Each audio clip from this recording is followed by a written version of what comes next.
Hey, I'm Dr. Brian Kinzel with Evolve Flagstaff, showing a side-lying shoulder external rotation exercise today.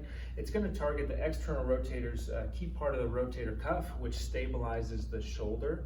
We're showing here a version that we can get really specific and isolate these muscles. I do this because a lot of times athletes or individuals with shoulder pain will give them a more complex exercise that should activate these muscles, but we see some sort of movement compensation where they might substitute their deltoid or their tricep or something else rather than the muscles. And we get them in this specific position, and something that looks easy becomes a whole lot tougher, and we can really get the rotator cuff, which stabilizes the shoulder joint, allows for good shoulder range of motion throughout the whole range. It can really help with that. So we're gonna get on our side. And so a couple key setup points. I'm gonna get my elbow kind of stacked right on the hemline of my shirt. And I'm gonna get my elbow angle just above 90 degrees. And then I'm gonna roll my shoulder and my hip forward just a little bit. So here's a vertical. I wanna be forward just a little bit. And then I'm gonna start down and I'm gonna come up to right about there. Just here's horizontal, just above horizontal.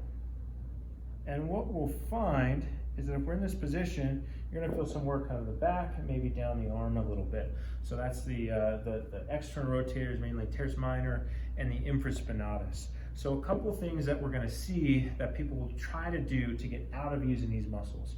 One is rolling back. If I'm here, I got a whole ton of range. You can see I can get more range because I'm gonna be using my deltoid, maybe even some of my chest muscles, and I can do this all day. I get this roll forward, and now, oh dang, that's a whole lot tougher.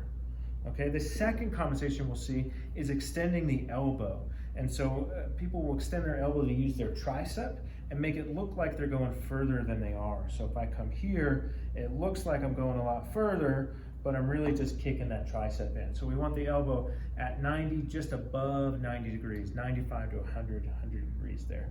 The last thing we'll see is people either flaring their elbow up or kind of moving the arm forward and back. And both are trying to use some other shoulder muscles to do the job here. So we want to keep the elbow pinned down. Sometimes I even recommend a towel roll or a tennis ball under the elbow, and you kind of pin that down and keep that in place. If you don't have one though, that's okay. We're just going to work right through here. So I've done probably 15 reps, and I'm really feeling that back there with just a 5. So start light, get in that position. If you're not feeling it right back here, just check some of those key technique points. And then usually I start with 10 to 20 reps until you hit some fatigue.